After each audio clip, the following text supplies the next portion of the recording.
Ternyata orang sopan ya kacau juga mau eling sisi panen akeh tak tahu. Mbah panen kathah. Mboten Gus namung meniki. Kok meluh terus. Jadi makanya ini kan apa-apa kalau berlebihan itu repot. Seperti saya pernah ditanya. Kalau orang Jawa Timur itu hormatnya sama kiai. Kalau sama orang biasa itu kurang hormat. Kalau orang Solo itu sopan-sopan. Tapi ya sama-sama ada masalah. Kalau ada kultur semuanya sopan, nanti ya hum yukrimuna aliman wa fasikon wa solihan wa tolihan. Soleh, sopan yang berlebihan akhirnya sampai pernah ada seorang kiai latihan. Ini kisah nyata. Wong itu teman saya. Ketemu orang Solo dihormati. Sempat GR, barokahnya ilmu saya dihormati orang. Bareng sama orang fasik, orang macam-macam ya dihormati yang sama. Jebule podo wae. Artinya gini, kalau akhlak itu benar-benar kelebihan, tapi kalau berlebihan la farqa bainal alim wal jahil wal fas was soleh wat toleh karena semuanya dihormati. Tapi kalau misalnya ada Jawa Timur yang membeda-bedakan manusia, kadang kita ini juga beratnya semua itu ibadullah, semua iyalullah, semua. Jadi terus kita ini mikir yang benar yang mana? Setelah mengkaji ilmu, lagi-lagi setelah mengkaji. Nah makanya saya ingin sekali ilmu ini harus dikembangkan terus. Karena saya kenalnya Mbah Dola, Mbah Sahal, semua masyayikh ini min haitsul ilm. Karena ilmu ini yang cukup. Islam itu enggak bisa dikawal dengan khusyuk, enggak cukup. Yang bisa mengawal Islam itu hanya ilmu. Sebab itu fa'alam annahu la ilaha. Makanya orang Khawarij itu kata Rasulullah syarrul khaliqah. Kenapa orang Khawarij dibenci Nabi? Karena suka khusyuk, suka ibadah tapi tidak suka ilmu. Mereka menyalahkan Ali karena enggak cakap mimpin.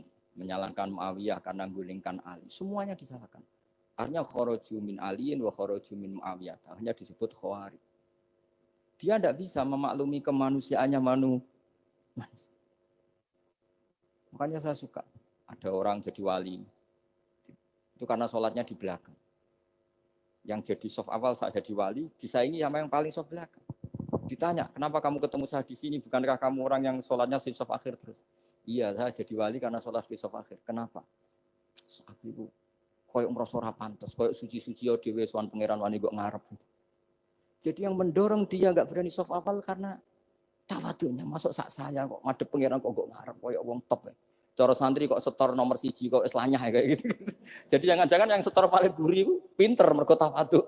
Sampai ngelalar maksud. Jadi kok penak jadi wali.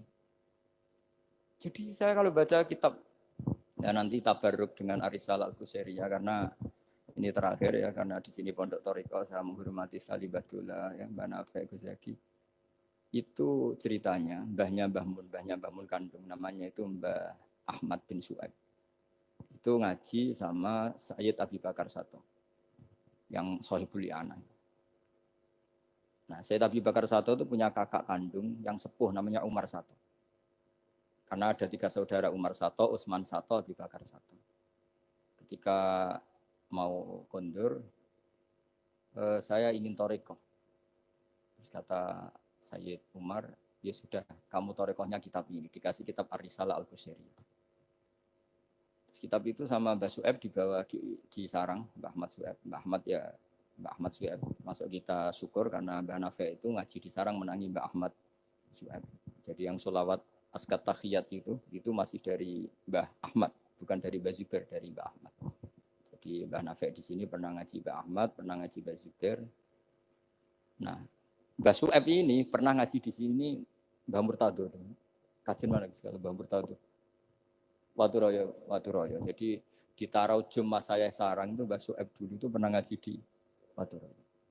Makanya saya diceritani Kang Mahmudi, putranya Mbah Zain. Itu ketika Mbah Imam sudah sepuh ngaji, sowan ke Mbah Imam sama abahnya atau sama siapa lah.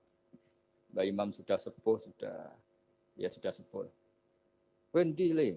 Kula kajen. Apa rene badhe mondok. Gak ikhlas yo, ilmu dhisik dijupuk wong sarang, apa mbok jaluk meneh.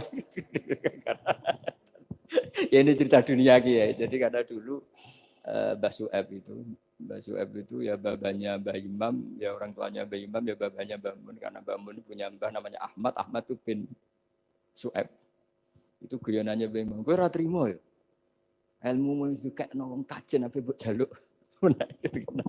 Karena sebagian mas saya sarang dulu ya istifadah di hajen ya istifadah dari sarang ya sudah seperti itu. Ya memang siklusnya seperti itu. Jadi ya sudah biasa seperti itu mulai dulu. Saya saja sudah menangi itu. Saya dulu ngaji Mbah Mun, mungkin cucunya Mbah Mun yang ruju-ruju ngaji saya, nanti anak saya yang ngaji cucu yang ya sudah gitu siklusnya seperti itu. Sehingga terus tarik kembali ke kitab Ar-Risalah Al-Qusairiyah. Dikasih kitab Ar-Risalah Al-Qusairiyah sama Habib Umar Sato. Dibawa ke Indonesia. Dibawa ke Indonesia, barokahnya luar biasa. Dan itu cara ngarang, manhajut taklifnya adalah menyebut wali-wali. Nah, di antara alasannya adalah ihdinas siratal mustaqim, siratal ladzina an'amta alaihim. Jadi berdebat wasilah, mendoakan orang yang sudah meninggal, menghormati orang-orang yang sudah meninggal itu sudah final. Karena Allah sendiri ketika menjelaskan kesalehan itu adalah meniru mereka, meniru orang. Karena kita tidak mungkin niru Allah, Allah layak kul walaya syrob, Allah layak nam wala kada wa kada. Allah tidak nikah. Kalau kamu niru nikah, nikahku sholihin. Niru ibadah, ibadah terus sholihin. Nah kok terus sithik-sithik Allah langsung terus piye carane? Wong ihdinas siratal mustaqim, siratal ladzina. Jadi sebetulnya masalah haul, masalah menghormati orang yang sudah meninggal harusnya sudah selesai karena ihdinas siratal mustaqim, siratal ladzina an'amta alaihim ghairil maghdubi alaihim waladdallin. Terus ini saya untuk tabarruk sama Ar-Risalah Al-Qusairiyah. Ini bukan niat menggurui tapi saya baca beberapa manhajut taklif terutama ini untuk anak-anak yang masih sekolah di Matoleh atau alumni-alumni yang masih muda. Tentu saya tidak akan gurui para kiai. Tapi ini penting ya, sepenting saya sampaikan. Jadi misalnya di sini disebut pertama Ibrahim bin Adham. Di antara yang disebut pertama. Terus yang diceritakan di sini adalah makalah ketika santrinya disuruh, saya belikan daging terus dikasih uang, ternyata tidak cukup. Kalau nggak cukup, ya sudah murahkan saja. Ternyata dimurahkan artinya nggak usah beli. Akhirnya kemarin saya punya tamu dari orang-orang yang pakar ekonomi. Apa betul Indonesia nanti ekonominya turun? Ya Gus, kalau ada corona gini-gini. Terus saya beri penjelasan. Mereka mengatakan ekonomi turun itu karena butuh yang tidak pokok. Andai kan orang hanya butuh makanan pokok, yaitu makan dan minum yang pokok, maka kita tidak pernah miskin. Terus tak ceritainin mazhabnya wali-wali dulu. Jadi miskin itu disebabkan karena kebutuhan kita banyak, maka merasa miskin kalau nggak tersampaikan. Makanya istighna itu bukan bisek tapi anisek. Kalau dalam bahasa tasawuf, latela istighna anisek, bukan bisek. Kalau kamu merasa cukup dengan terpenuhinya kebutuhan itu, maka kamu akan nyari-nyari barang itu.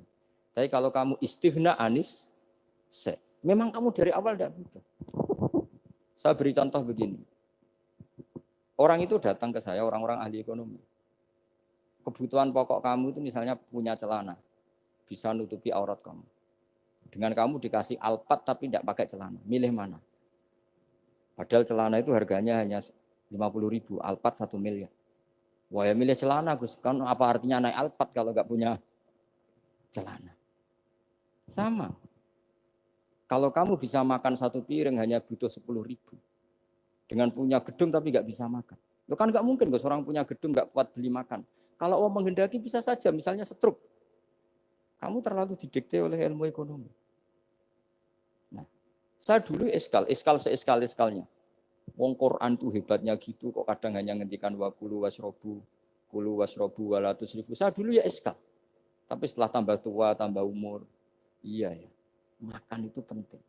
Sehingga nikmat bisa makan tuh di atas nikmat punya alpat. Karena orang nggak punya alpat tuh nggak apa-apa, tapi kalau nggak makan. Orang nggak punya uang 1 miliar nggak apa-apa, tapi kalau nggak bisa makan, nggak bisa minum. Nah, Quran itu harus diartikan seperti itu. Sehingga kualitas wakulu wasrobu itu luar biasa, kan ini pokok. Tapi karena kita didikte oleh adat, seakan-akan kulu wasrobu itu biasa. Khalidina Fiyah juga gitu, ini kembali kitab yang dihadiahkan Pak Kures ke saya. Khalidina Fiyah itu sebagian ulama mengatakan, kamu di surga itu abadi. Kenapa Allah memaklumatkan ada kata Khalidina Fiyah? Kata ulama itu, andaikan kamu tahu di surga itu 100.000 tahun. kamu tetap munghasab, ada yang seretan nggak nyaman karena berakhir. Artinya apa? Kalimat khalidina fiha ini kalimat kata kunci. Di surga selamanya lama. Andai kan tidak ada kata selamanya lama. Waduh, berarti bidadari 70 wayu kabeh. Jebule kok ora sido. Jebule kok berat. Jadi enggak nyaman kalau tidak ada khalidina. Lagi-lagi saya tahu maknanya itu ya barokahnya belajar, barokahnya membaca. Nah, makanya kalau minta sekali ini karena katanya ini streaming live atau live streaming untuk anak-anak yang mau belajar tolonglah baca sebanyak-banyaknya karena kita bisa seperti ini, bisa apa semua itu ya barokahnya baca. Ini saya baca tabarruk sama Nabi Ibrahim tadi ya satu aja Khalilur Rahman Ibrahim. Ini di kitab saya halaman 170. Al-Risalah Al-Qusairiyah. Saya bawa kitab yang sudah saya pelajari.